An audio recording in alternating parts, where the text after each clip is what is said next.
Hello and welcome. This is the Golders AFL podcast. We have seen round 16. We have seen it come. We have seen it go. We have seen some football games. And myself and Caleb are here to chat about them. No Brisbane Lions this week, which was a little bit sad because obviously the Brisbane Lions are our favourite team. If you did not know that, we are both Lions fans. And there was no games from them this week. They were on a bye. They were one of 4 teams on a bye. But now, thankfully, the byes are done. So we are past that point of the season and we are on the home stretch. Literally only 7 games to go now, which seems crazy until finals. So how did you enjoy this weekend's football? Well, we're certainly getting to the pointy end of the season, that is for sure. But yeah, got to consume Thursday and Friday night footy in all its glory. Those were the 2 biggest games of the weekend.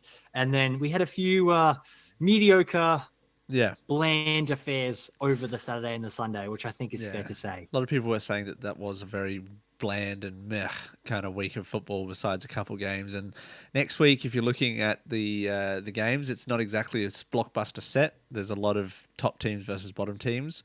But, you know, you can still have some exciting games. You just look at Collingwood West Coast. So we'll get straight into the first game of the round, which was the Carlton Blues versus Port Adelaide. And obviously, Carlton fans who are very dejected about this season became even more dejected. 50-point loss to the Power. They did not kick a goal until the third quarter. Late in the second quarter. Nearly the third quarter. So they were 1-6 going into halftime, down by 40-plus points, which is, exactly what you don't want to see if you're a Port fan. If you're a Blues fan, especially, I don't know if you follow Dan Does Footy. Dan Gorringe, former AFL player, does a podcast. He's a Carlton fan, and he put on a bet, and he had to shave his head this week. Ooh. And, it's been a rollercoaster season for him, and, most Carlton fans. This was pretty bad by Carlton. How did you see it? Well, a lot of media attention was thrust upon Michael Voss in the week leading up to this game, and we really all expected a reaction from the players. Yeah. And to have let down their coach in such catastrophic fashion is severely worrying. Because the game itself was one of the worst games of AFL I've ever seen. Wow. In terms of mistakes, in terms of both handball and kicking accuracy. Wow. In terms of positioning from the Carlton Football Club, and then the wasted opportunities they had. So many times they had, either a set shot or like a, shot from the pocket where they're under no pressure at all, and they either kick a point or it goes out in the full. Yeah. And there's just no excuse for that at the professional level. And terrible. I think Carlton have no one to blame but themselves. And when I say that, I mean the players specifically, because like Michael Voss can polish it up as much as he wants and say, in terms of tactics and setup and stats, we're, towards the high end of the competition and we're doing all this right. But when your players aren't stepping up and doing the basic fundamentals correctly, it's just not good enough. And Port Adelaide were not even that good. The fact that they won by that amount is just embarrassing. Yeah, Port Adelaide have been pretty bad this year as well. And what's the old saying? You can polish a turd, but it's still a turd. And Carlton are playing like a bunch of turds this year. They have really been playing very poorly. Just missed handballs. Speaking to a couple of Carlton fans, and they were just basic skill errors. What really cost us in the end. And man, I couldn't agree more. I think that this was another showing that Carlton would like to forget. Pretty bad overall. Apologies. This was pretty bad. And Thursday night football. Stop putting Carlton on Thursday night and Friday night footballs. They're again next week. They're playing Collingwood on Thursday night, which, man, Collingwood could win back by 50 or 60. Probably won't because it's a tight rivalry match. But not looking good. The biggest thing from Carlton's perspective now is because this was a must-win game, the stakes for them were so high. If you look at their run-in for the rest of the season now, they've got all the hard teams. Every team above them, they're coming up against Collingwood this week. The Lions they've got. And then a couple other teams like Freo and stuff that are all circling above them. They have no easy games for the rest of the season, and which is why I thought last week it was basically season over for them. Yeah. And I think this week it's the nail in the coffin.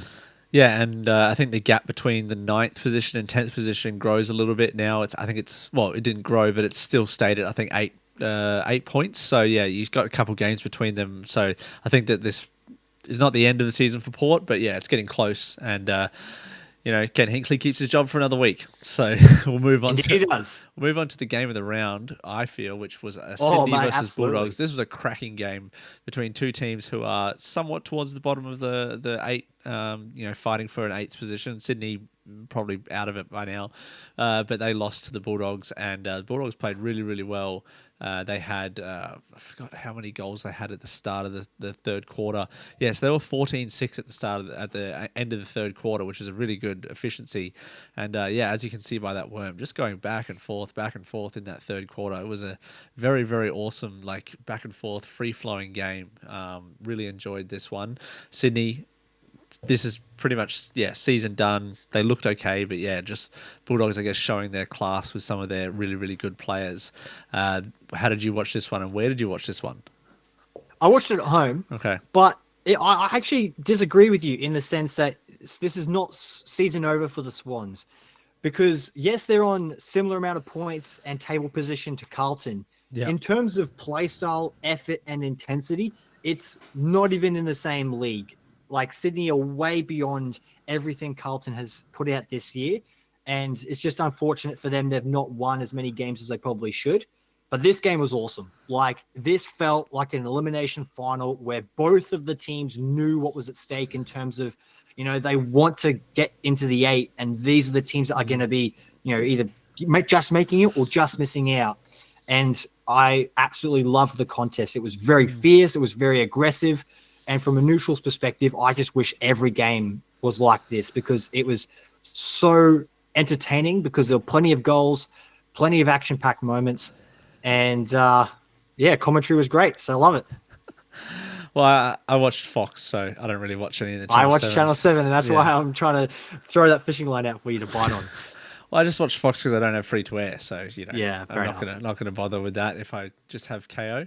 But yeah, this was a really, really good game and boosts Bulldogs back into the eight, and Swans, like I said, could be season done, but they played well, and if they play well in the next few games, they could jump to the bottom of the eighth. We had our next game, which was two teams who, had somewhat of a tale of two halves. I'd say Melbourne had a disappointing start of the season, somewhat good at the end. Swans have had a great Suns, have had a great start to the season, but really tailed off the last couple of games. But this one they jumped back up, beating the Melbourne Demons by a fair margin. It was somewhat close, but the Suns pretty much had the lead the whole game. Suns playing at home are always kind of very strong, so I suppose it's a good get right game. You had Demons who are literally don't have a forward, versus a team with a pretty good defense. But I think this was a pretty expected one. But if Gold Coast didn't win this game, then you'd have some serious question marks, don't you think? Well, in the last couple of weeks, these teams have almost had like the reverse form. Gold Coast have been on a bad stretch. They've lost a couple games, and then the Demons have been winning a couple, and all things seem positive on their end. So this was going to be a real acid test to see who is the actual better team. And Gold Coast got the job done, and I'm glad that they did. I want to see them make it into the eight this year, and these are the exact teams that they need to be beating. And based off that worm that we're looking at right now, they were in the driving seat for the whole game. Wasn't much of a seesawing affair at all. So that's a massive positive from a Gold Coast perspective. Yep, they are definitely.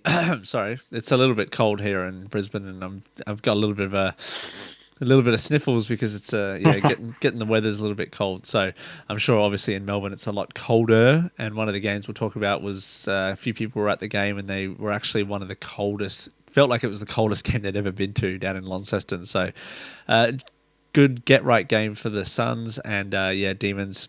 Sorry, maybe better luck next year. Let's just say that. Next game we had was that very, very cold game down at the University of Tas Stadium in Launceston, 150-65 North. A little bit disappointing. Did we expect anything different though? I mean, I kind of thought that they would play a little bit better. I don't know.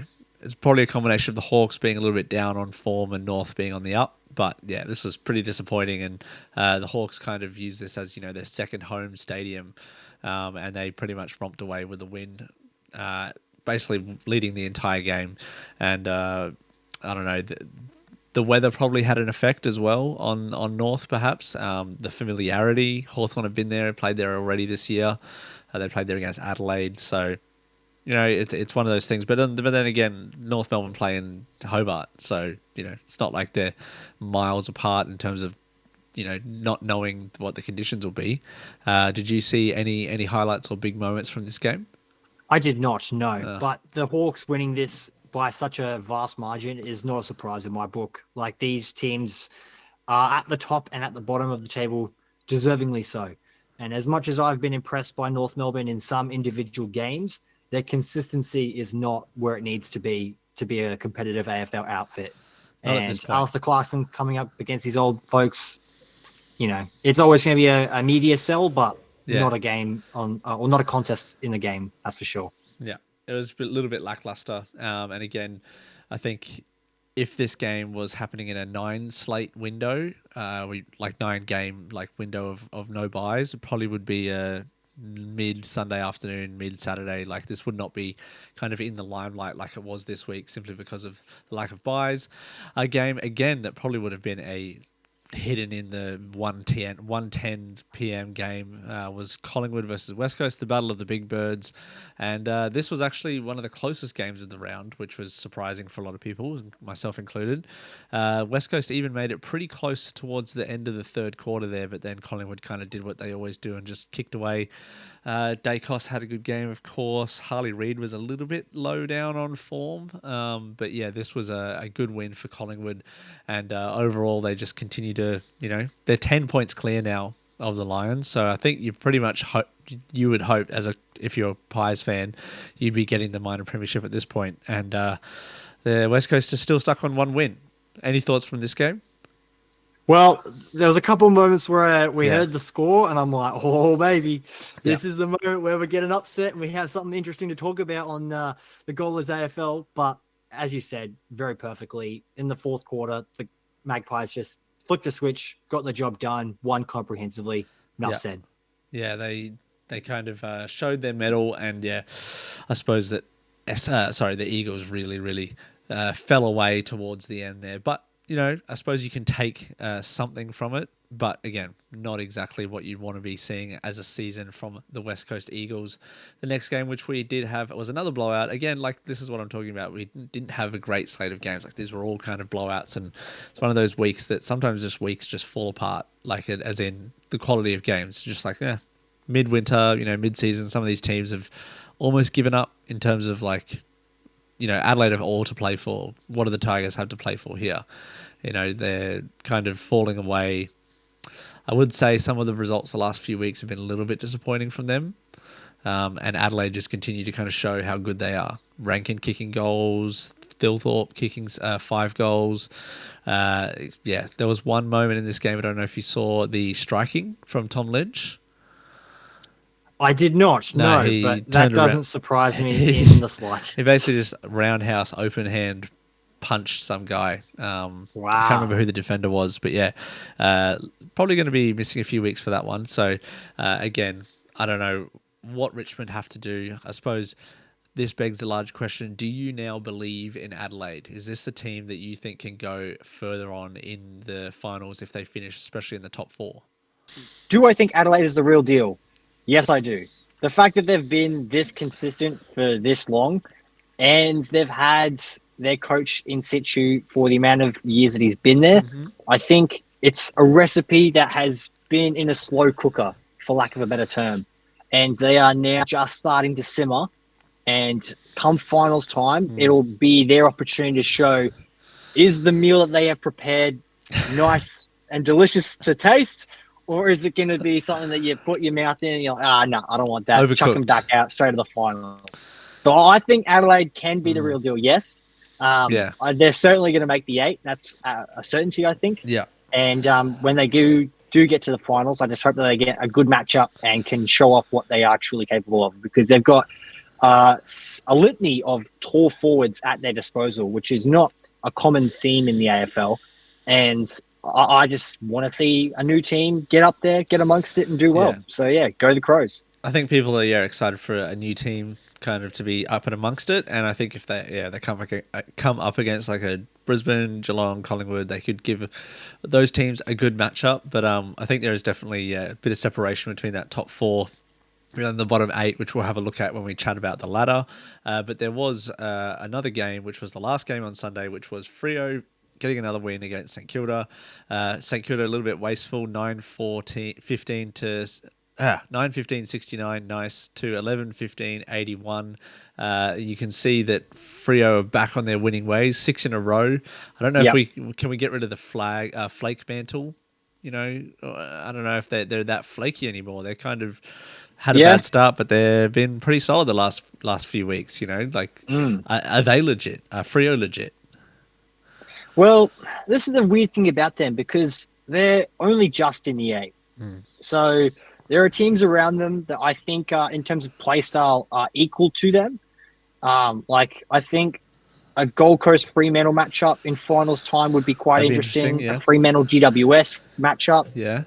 Like there's a few games in there where I'm like, I look at Fremantle and I'm like, I don't trust you to guarantee a victory here.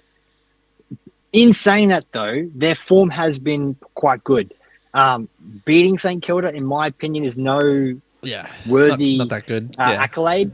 So it's like they should be getting the job done. But look, I've got one eye on them, but unlike the Crows, I'm not watching them forensically being like, how good are these guys actually? Yeah. Because, like you said, they've had some poor moments. They've gone through that patch. They've now become a decent outfit. But I wouldn't say they're a formidable flag contender at this stage of the season. But who knows? There's still 7 games to go. I think it's like Adelaide. They kind of want some sort of new team. Like Freo are kind of a new sort of team to be on the scene. So it's one of those ones that a neutral could get amongst them. But yeah, I wouldn't. Not that I wouldn't. I think the Lions are playing them later on in the season, and so we'll see a little bit how, just firsthand, how we match up against them. So hopefully we get some more top 8 matchups because, yeah, like I said, it's been a little bit of a bottom versus top season so far. There's not really been a huge amount of crazy 1 versus 2 matchups, which I think is good. Kind of shows that the league's got a fair amount of fluctuation between the top and the bottom teams every year because, as we know, the bottom teams usually play the bottom teams and the top teams play the top ones. That's kind of how the draw works. But that kind of leaves us with a ladder that looks a little bit like this, where you've got Collingwood on top. Again, 10 points clear of the Lions. Crows there, along with Geelong and Hawthorn and Freo, sitting just 2 points below. I did say that we did see a little bit of... I feel like there's a class difference between the top 4, but however, there is still 5 and 6 are only one game ahead. One game to be jumping ahead of the Lions if they were to win that. Bulldogs, 1 game down, and then the Suns, again, only down there because of percentage, but they'd also have 1 game in hand. So now everyone's had a bye, and Gold Coast have 1 game still remaining. Anything that stands out to you from that kind of ladder? It's been pretty settled, I feel, for a while now, especially in the top 6. In terms of points, yes, but if you look at the percentage, Brisbane have such a low percentage compared to everyone else in the 8. So do Hawthorn. To me, worrying because all it takes is for us to lose a game, and we could very easily drop from our nice position of second to 6th or even 7th. Yeah. So do Freo and Hawthorn. They're pretty low down. So yeah, I think that's something that Brisbane need to keep an eye on. Is like when we come up against teams that we should be beating comfortably, we actually need to now. Like it's nice to say earlier in the season when it's not that important and the table's still very much so in flux. But now that we're getting to the pointy end of the season, Brisbane need to keep an eye out on those sort of things. But yeah, in terms of points, I think everyone's kind of where they belong at the moment. Yeah, that kind of leads us to the bottom 10, which is GWS still fighting for that sort of top 8 spot, and then you just below them Port, and then the bottom slop, let's just call it. The Carltons, the Sydney, Essendon, Melbourne, St Kilda, just all down the bottom, kind of fighting it out for that mid-table tier, and then you got the bottom 3, which is pretty clear with North, Richmond, and West Coast. I can't believe West Coast haven't even won it. Like they haven't even won a single game away from home this year. Is that right? Yeah, they won one game at Yeah, home, haven't won a single game away. Can you imagine if they only finished with one win for the whole year? that's Ugh, pretty sad. pretty sad. But yeah, this has been a pretty settled bottom six. Kind of, there's going to be some more fluctuation here, but man, I think at the end of the season we'll look back at some of our predictions and be like, "Whoa, I don't know, how did we get that so Oh, wrong?" absolutely. Yeah, Yeah, in terms of that bottom selection, like I think genuinely, even though Sydney's still on 24 points, I think Sydney and GWS are the only teams yeah, in that have a chance of making the eight. yeah, Everyone else, write them off. Season done. They're not good enough. yeah, Even if they get a couple more wins on the board, it's like even nah, like the teams above them are all better than them. So unless Sydney and GWS can get on a really solid run of form and lock it in, I can't see the eight really changing too much. And yeah, the teams towards the bottom, big question marks need to be asked about what they want to accomplish in the off season and how yeah, they want to reset and go again next season. yeah. That's true. We kind of have a somewhat better full game slate next week, which is North versus Western Bulldogs on Thursday. Think that Bulldogs should probably pretty easily win that. Basically, playing a de facto away home game, even though they're playing away technically, still at their home stadium. So I think I'd tip the Dogs for that one. What about you? Yeah, no, I agree. Doggies will win. And then the next one we've got is the kind of marquee matchup: Carlton versus Collingwood. AFL would love if this was like a top four match or like even a top eight. Oh, But yeah. yeah, definitely not going to happen. And yeah, again, another team is playing a de facto home game at their away game at their home stadium basically. And Carlton, I think, could lose by a lot here. I let's wait think and this will see. be the game that the media spins into because Collingwood will win this. The question is by how much. Clip that. And when Collingwood do win, the media is going to latch onto that and be like, it's the Magpies that have ended Carlson's season. It's the Magpies that have Yeah, ruined it for Michael Voss. yeah, It's the Magpies that have, it's going to be just a really top down, putting pressure on the Blues from the top of the board all the way down to the playing staff. And because Collingwood just have that pull in the media, just everyone loves Collingwood unless, and they're just going to and Carlton just haven't lived up to expectations. It's as simple as that. yeah, No less than our expectations. Like we yeah, expect them to be at the very top. yeah. And yeah, Collingwood, they'll get the job done. You have a double game actually on this Friday. So you've got a game, Battle of the Wests. You got West Coast Eagles and Greater Western Sydney Giants, and this probably is a game that's going to get lost in the shuffle. An 8:20 start. That's crazy, bro. Or 6:20 p.m. for Western Australians, so it's pretty good Oh for yeah, them. but But that's past my bedtime, bro. By the time that finishes. that game will finish at midnight. So yeah, that's a pretty wild kind of finish there. I think GWS should romp home in that one. Again, Yep. all of these teams, none of them have won. Like they're all teams in the eight versus teams out of the eight. Again, looking again at this Saturday slate, you got Essendon, Gold Coast.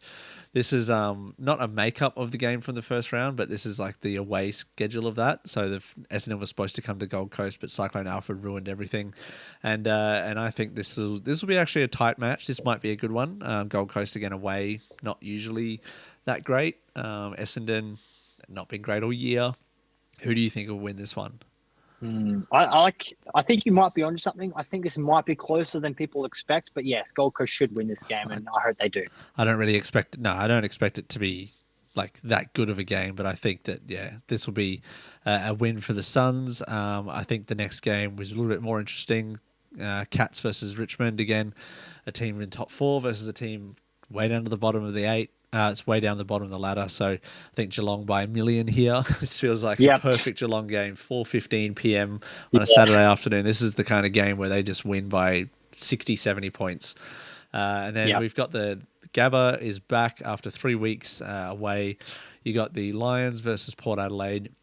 Second versus 10th. I think that the Lions should win this, but hey, who knows? With the Lions, sometimes they'll smash a team away from home and then just look like absolute crap at home. So they've actually had, I think they're 13. What is it? They're 13-7, I think, in the last 20 games at home. So yeah, still winning, but not as good as they were in 2023. You think the Lions in this one as well? I do think the Lions will win. I Cool. think it'll be a pretty scrappy affair. I think Port Adelaide will have moments where they look dangerous, but I think Brisbane will be too good in the end and will get the job done. Yeah. I think so too. And then we've got the Sunday games, which is Saints versus Hawthorn.